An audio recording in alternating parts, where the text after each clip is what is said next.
Hi, my name's Grace Gladys Famoriyo and welcome to A Moment of Grace. The title of this episode is Taking Better Care of Yourself. Now this is a message to anybody with any form of responsibility, any form of role, position, wife, mum, dad, leader, pastor, business owner, solopreneur, what professional in the corporate world, whoever you are, this message goes out to you. I don't know if you've noticed, but sometimes we get ourselves into a point whereby we are working so hard, we're pouring out into the lives of others, we've got endless to-do lists. Now, I don't know if anyone can relate to that one, but sometimes the to-do list is like sometimes discouraging. It's like so long, and we're constantly working and working. We're under pressure of deadlines and timelines and projects, and there's notifications on our phones to tell us we should be XYZ, doing XYZ, and it just gets to you after a while. So you just constantly find yourself feel like you're chasing your tail time and time again, and you're just trying to keep delivering, keep producing, until it gets to a point where just that whole idea starts to slow down and you're starting to show symptoms of burnout, whereby you just almost can't be bothered anymore. You become demotivated, you start resenting the very thing that you were passionate about.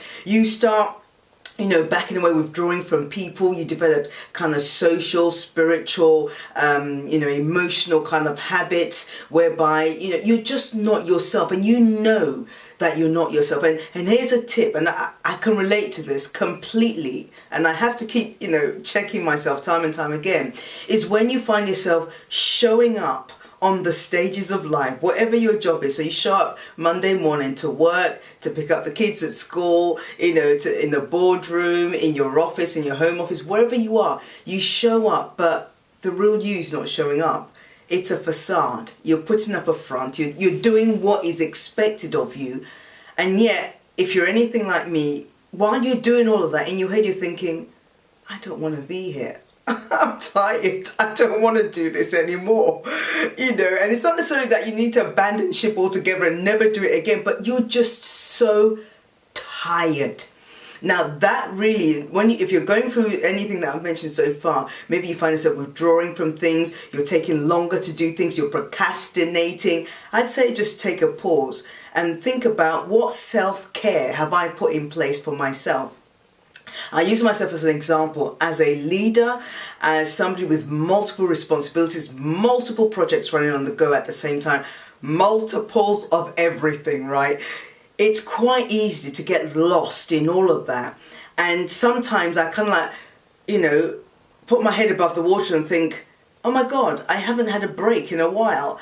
I've, put in 200 hours in this project. I've done, so many things.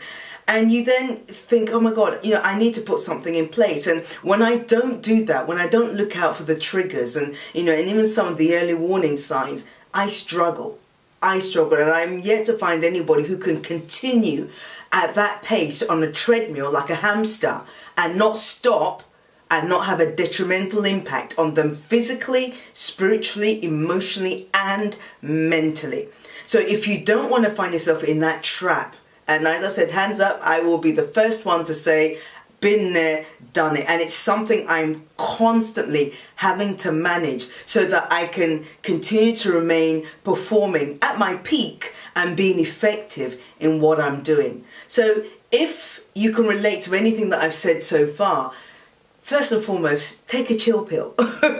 You know what? Seriously, the world will not end if we miss that one deadline. If you're not able to tick every item on your to-do list by the end of that day, the world won't stop spinning. Trust me, it won't. And if you think, well, actually, the world can't handle it without you, God forbid if you were to fall ill and you were incapacitated to the point whereby you can't do all those things, guess what? It continues anyway, right? So there's a logic in there. If you're in this, and life really is not about a sprint. It's a journey, a lifelong marathon. Call it. Well, actually, I'm not really a marathon person. I'm like a fast walker. Okay, that's me.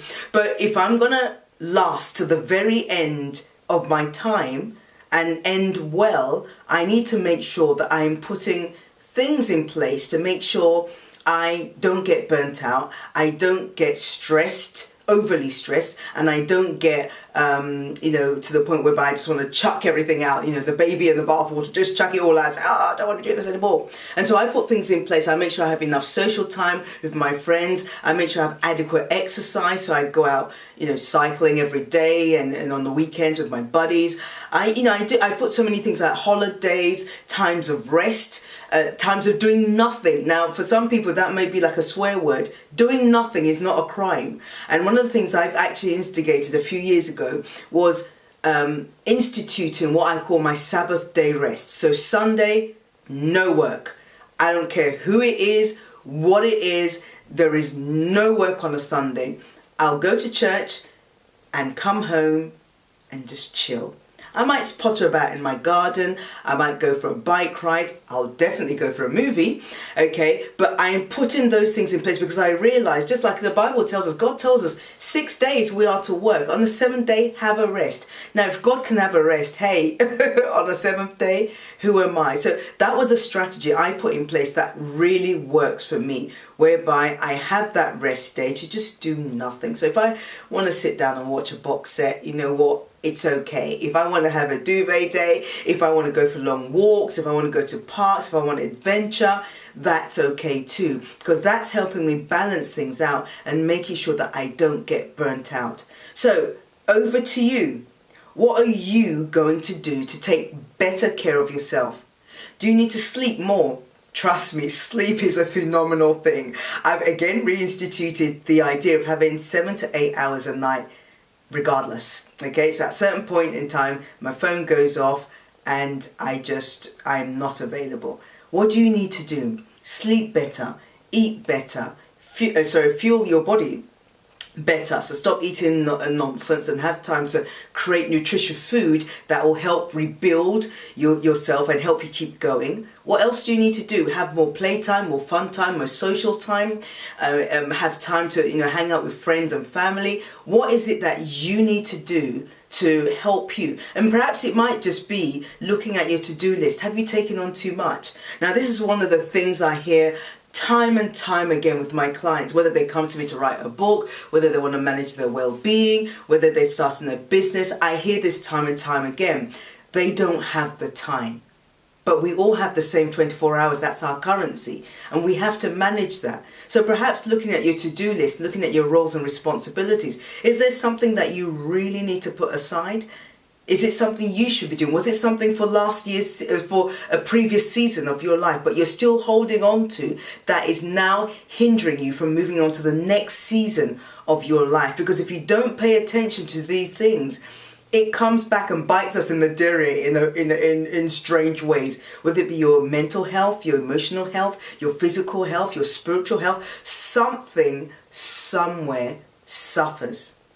So you can't continue that way. So in closing, I want to encourage you to think about what can you do to take better care of yourself, to help you be a better person, to help you deliver, to help you stay on top of things, to help you stay well. That's my key thing, to help you stay well so you can do the great things that you were called to do, that you were born to do, and that the world is actually waiting for to have you deliver those things.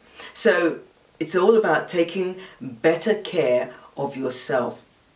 I've mentioned some symptoms earlier on.